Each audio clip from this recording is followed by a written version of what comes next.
Electrician के exam के syllabus में हमारे पास टोटल 6 चैप्टर हैं। स्टार्ट करते हैं इलेक्ट्रिकल सर्किट, जो कि हमारा चैप्टर नंबर 1 है।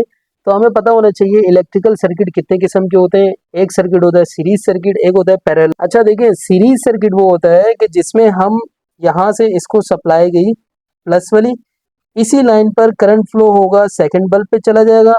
इसी तरह आगे अगर और कोई बल्ब कनेक्ट हुए हैं तो वो उस पे चला जाएगा और वहां से फिर आकर इसको न्यूट्रल मिल जाएगा। तो ये होता है कि ये हमारा सीरीज सर्किट, यहाँ से करंट आगे आया, यहाँ से आगे इस बल्ब पे गया, यहाँ से गुजर के ये ब्लैक वाले पे चला गया, एक रास्ता हो गया। अब ये जो करंट यहाँ पर आया है, यहीं से ये आधा ऊपर चला गया, यहाँ से जाके दूसरे बल्ब पे चला गया। मतलब अलग अलग ब्रांचेस हो गई, करंट को ये फ्लो करने का रास्ता भी अलग अलग हो गया। तो इसे हम पैरेलल सर्किट कहते हैं। पैरेलल सर्किट में वोल्टेज हमेशा सेम रहता है कि करंट इसमें होता है डिवाइड। पैरेलल की हमारे पे एग्जांपल है घर की वायरिंग। सीरीज की मैं अगर आपको एग्जांपल दूं तो पहले जमाने जब शादियों में घरों पे लाइटें लगती थी तो वो उसकी पूरी लाइन एक सीरीज में कनेक्ट होती थी। मतलब बीच वाला अगर बल्ब खराब हो गया तो यहाँ से ये सर्किट ब्लॉक हो गया, आगे वाला नहीं चलेगा बल्ब। मैं आपको एक विजुअल बनाकर दिखा देता हूँ। देखें, सिंगल वायर का मतलब है कि एक वायर आ रहा है, 2 वायर का मतलब होता है कि 2 वायर आ रहे हैं, और जबकि 3 वायर का सिस्टम होता है कि हमारे पास 3 वायर कनेक्ट है। सिंगल वायर की सबसे पहले हम बात करें तो इस सिस्टम में सिर्फ एक वायर होती है जो सप्लाई से लोड तक करंट को फ्लो करती है। यहाँ से हमारे पास फॉर एग्जांपल कोई भी सप्लाई है, बैटरी है, एसी सप्लाई कुछ भी है, यहाँ से ये करंट को फ्लो कराती है। और यहाँ पे हमारे पास बल्ब लगा हुआ है, फॉर एग्जांपल कोई भी लोड लगा हुआ है, रेजिस्टेंस है हमारे यहाँ पर, तो यहाँ तक ये इस करंट को फ्लो कराती है। दूसरी तरफ से यहाँ से हम इसको ग्राउंड किया हुआ होता है हमने, यहाँ से करंट फ्लो होता है और ग्राउंड पे चला जाता है। ये सिंगल वायर सिस्टम होता है। वायर सिस्टम में एक प्लस होता है, एक माइनस होता है। तो फेज क्या काम करता है कि करंट को फ्लो कराता है और लोड तक लेके जाता है, जबकि न्यूट्रल के जरिए वो रिटर्न चला जाता है करंट।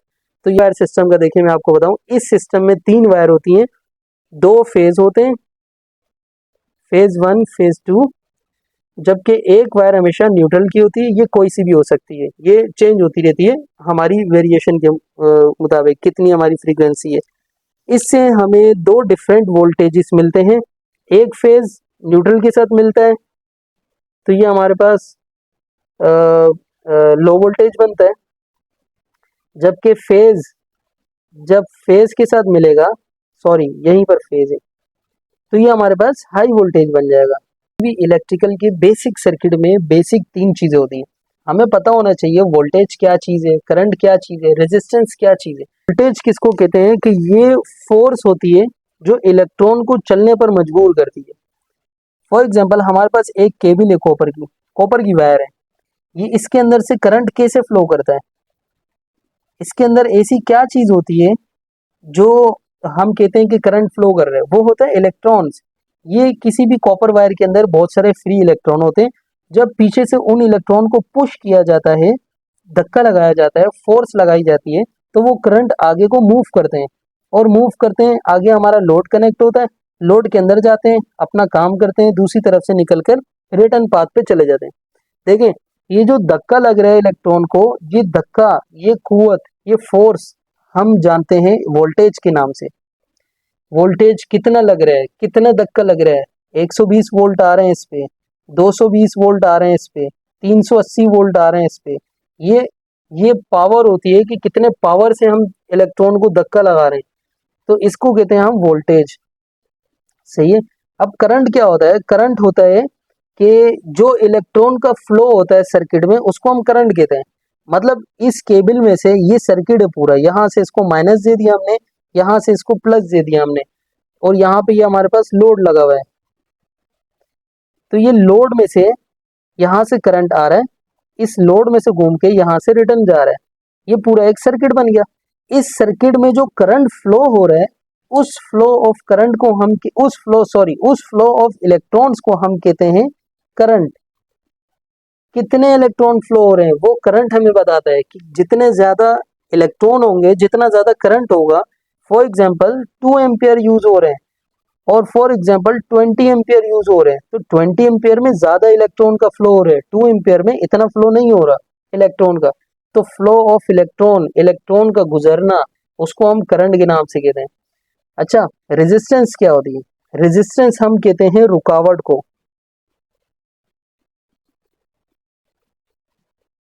रुकावट को हम कहते हैं रेजिस्टेंस। ये ऑपोजिशन है जो करंट के फ्लो को रोकता है।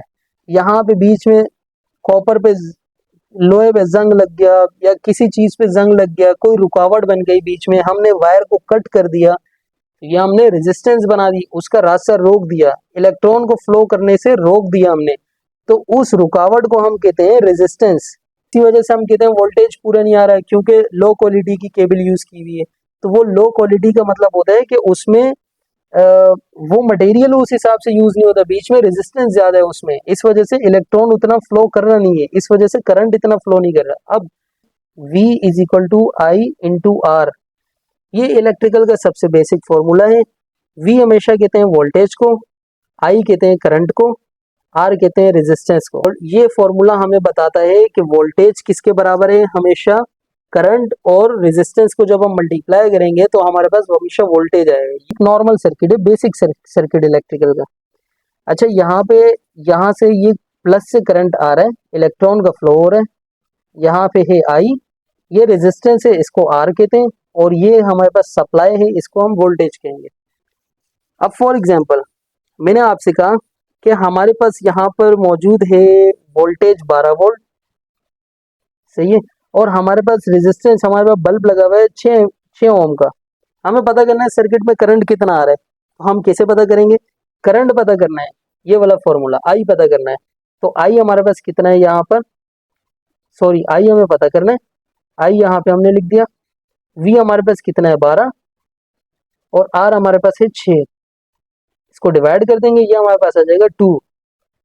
करंट हमेशा एम्पेयर से नापा जाता है, करंट का यूनिट होता है एम्पेयर, तो हमारे पास यहाँ पर आ गया कि 2 एम्पेयर है। फॉर एग्जांपल हमारे पास यहाँ पर 2 एम्पेयर करंट दिया हुआ है और वोल्टेज नहीं दिया हुआ, तो हमने वोल्टेज पता करना है फॉर एग्जांपल। तो वोल्टेज के लिए हम क्या करेंगे, करंट और रेजिस्टेंस को मल्टीप्लाई कर देंगे, और रेजिस्टेंस हमारे पास है 6, तो यहाँ पर आ जाएगा 2 6 12 वोल्टेज।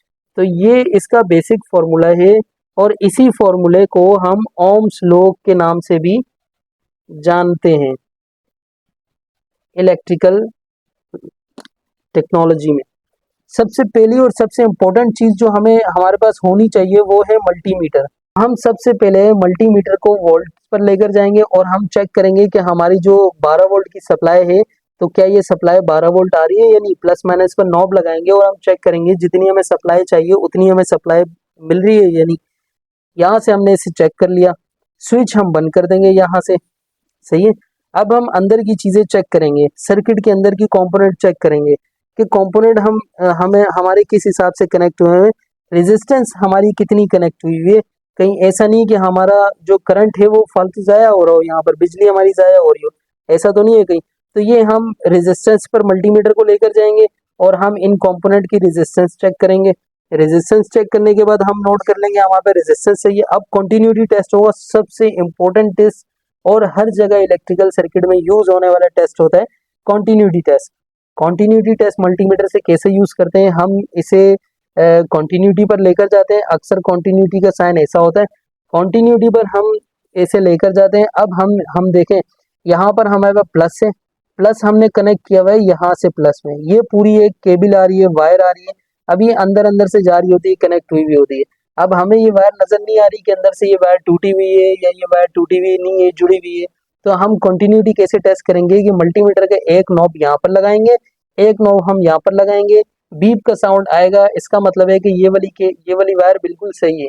इसी तरह हम यहाँ पर लगा के यहाँ पे लगाएंगे, इस पे भी बीप का साउंड आएगा, तो ये भी बिल्कुल सही है। इसी तरह पूरा सर्किट हम चेक करेंगे कि हमारी जो वायरिंग हुई हुई है वो वायरिंग बिल्कुल सही हुई हुई है। पावर ऑन करेंगे, ये जो हमने यहाँ से बंद कर दिया था इसे स्विच ऑन करेंगे।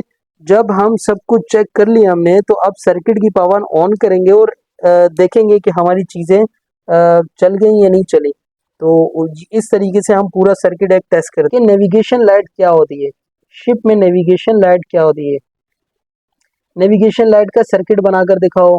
नेविगेशन लाइट कौन से कलर की होती है, कहाँ कहाँ पे यूज होती है, नेविगेशन लाइट क्यों यूज होती है। तो सबसे पहले हम यहाँ पर नेविगेशन लाइट का एक नॉर्मल सर्किट बना लेते हैं, उसके बाद मैं आपको बताऊंगा कि ये कौन कौन सी होती है, इसकी डिटेल क्या है। नेविगेशन लाइट को सेलिंग लाइट भी कहते हैं। अच्छा, इसकी सप्लाई होती है, हम यहाँ पर सबसे पहले प्लस और माइनस को कनेक्ट कर देंगे। सही है, या हमारे पास एसी डीसी भी एसी भी हो सकते हैं, बैटरी सिस्टम की लाइट भी कनेक्ट होती है।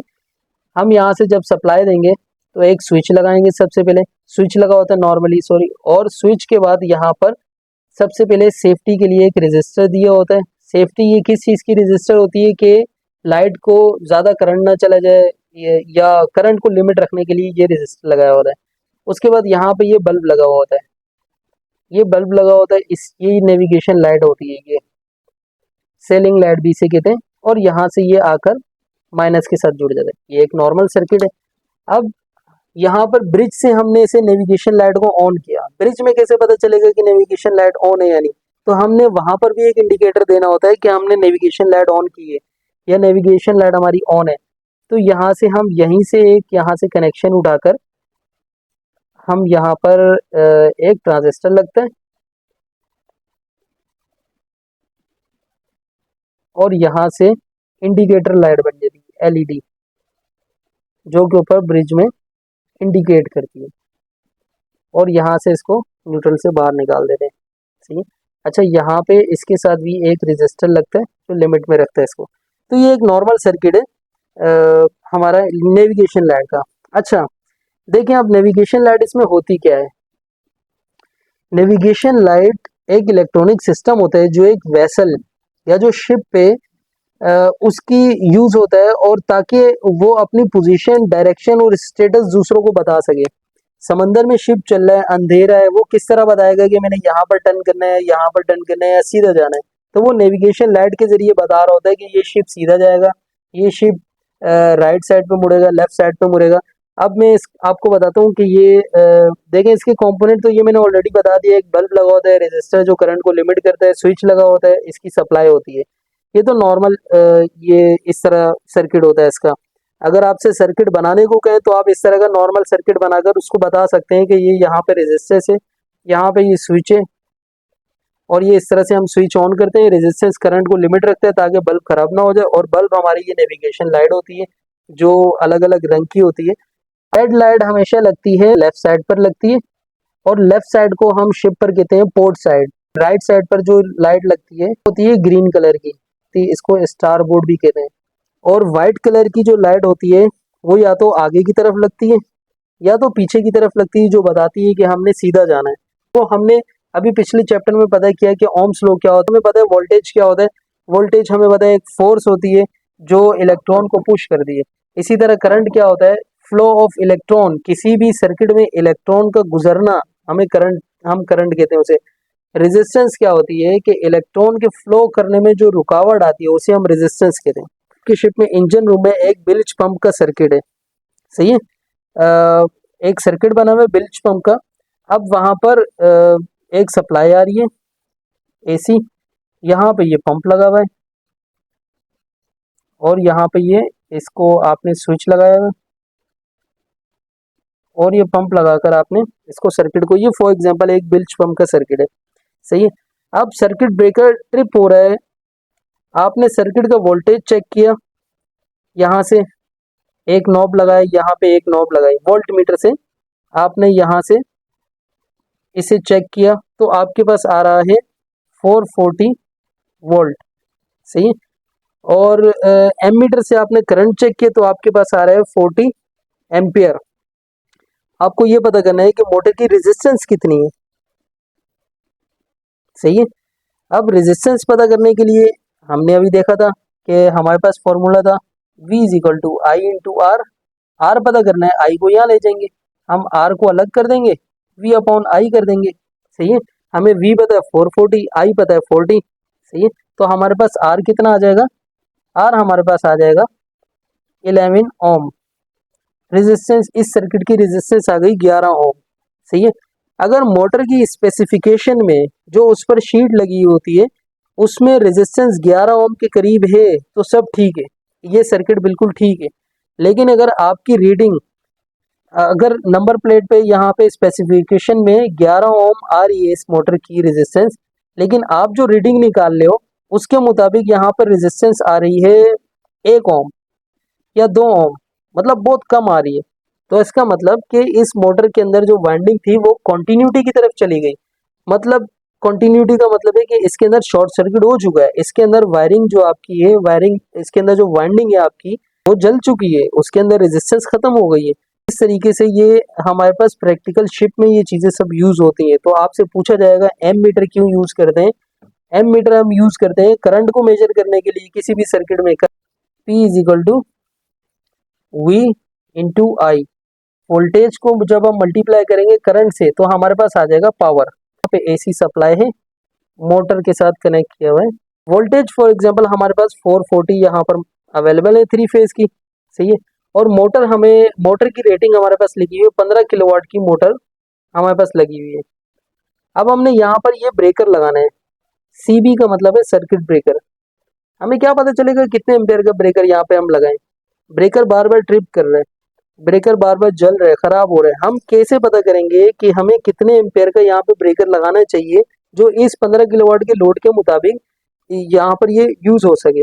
बस 15 किलो, किलो का मतलब होता है कि 15 इंटू 1000, ये हो जाएगा 15,000, सही है। तो यहाँ पर जब हम 15,000 इंटू करंट एम्पेयर, अब यहाँ पे आई को अकेला करना है तो 15,000 को यहाँ ले जाएंगे, तो ये मतलब हो जाएगा कि I is equal to 440 into 15,000, zero से जीरो कैंसिल। यहाँ पे हमारे पास करंट आ जाएगा 34.1 एम्पेयर, सही है। तो हमने इस नए फॉर्मूले को यूज करके हमने करंट पता कर लिया कि इस सर्किट में हमने सर्किट ब्रेकर हमारे इस सर्किट में 34.1 एम्पेयर यूज हो रहा है। तो हम इस कैलकुलेटेड रेटिंग से थोड़े से ज़्यादा रेटिंग का सर्किट ब्रेकर यूज कर सकते हैं जो हमारा ये लोड बर्दाश्त कर लेगा। तो ये एक इम्पोर्टेंट कैलकुलेशन होती है, इससे हम पावर भी पता कर सकते हैं। किसी चीज़ की अगर हम वोल्टेज और करंट पता हो हमें पता चल जाएगा कि कितनी पावर है, इस कितनी पावर का ये कंपोनेंट है, कितनी पावर की ये चीज़ है। तो ये हमारे पास एक सेकंड फॉर्मूला था जो हमने डिस्कस किया। अब हम बात करते हैं सबसे इम्पोर्टेंट टॉपिक मैगर। मैगर हमारे पास वो मीटर होते हैं जिससे हम किसी भी फॉर एग्जांपल हमारे पास एक मोटर है, मोटर के अंदर यहाँ पे पूरी वाइंडिंग हुई थी, हम सबको पता है अंदर वाइंडिंग से मोटर चलती है। जनरेटर के अंदर भी वाइंडिंग होती है आर्मेचर में। तो इस वाइंडिंग के ऊपर जो ये वायर लगी हुई है, इस वायर के ऊपर एक इंसुलेशन लगी हुई होती है जो वायर को आपस में जुड़ने से रोकती है। मेगर से हम चेक करते हैं कि इस वायर की इंसुलेशन आपस में शॉर्ट तो नहीं हो गई। चीज हम इंसुलेशन चेक करते हैं मेगर से, किसी भी वायर की इंसुलेशन हम चेक करते हैं मेगर मीटर से। शिप में एक जनरेटर है, जनरेटर के अंदर बहुत वाइंडिंग हुई हुई है यहाँ पे आर्मेचर पे, उसके रूटर पर। अब जनरेटर को अब हमने टेस्ट करना है कि ये बार बार हीट अप क्यों हो रही है, इसकी वाइंडिंग बार बार हीट अप हो रही है, ये हीट अप क्यों हो रही है, इसका ब्रेकर बार बार ट्रिप क्यों हो रहा है, ये हमने चेक करना है। तो हम मेगर मीटर लेंगे, यहाँ पर जो इसकी वाइंडिंग का एक टर्मिनल है, हम मीटर की मेगर की एक प्रोब लगाएंगे यहाँ पर इस टर्मिनल पर वाइंडिंग पर, और दूसरी प्रोब हम लगाएंगे इसकी बॉडी पर। और यहाँ पर अब डिजिटल वाला अगर मेगर मीटर है तो टेस्ट का बटन दबाएंगे, अगर हमारे पास मैनुअल वाला मेगर मीटर है तो हम यहाँ पर इसका हैंडल लगा हुआ होता है, वो हैंडल को घुमाएंगे। हैंडल को घुमाने से या टेस्ट का बटन दबाने से इसकी हमारे पास इंसुलेशन आ जाएगी कि इसकी इंसुलेशन बॉडी के साथ टच हो गई है, इसकी इंसुलेशन में कितनी वैल्यू आ रही है। जितनी ज़्यादा मेगा ओम होगी उतनी अच्छी आपकी इंसुलेशन है वायर की। अगर आपके पास 20 मेगा ओम तक आ रही है या इससे ऊपर की आ रही है तो इसका मतलब कि इसकी इंसुलेशन बहुत अच्छी है, सही है। 1 मेगा ओम या 2 मेगा ओम तो इसका मतलब है कि आपका ये वाइंडिंग हीटअप हो चुकी है, ये वाइंडिंग आपस में चिपक गई है। इस वजह से फिर ये बार बार ब्रेकर भी ट्रिप हो रहा है और हीटअप भी हो रही है वायर आपस में। तो ये सारी वजह है इसमें। तो मेगर से हम हमेशा इंसुलेशन चेक करते हैं किसी भी वाइंडिंग की।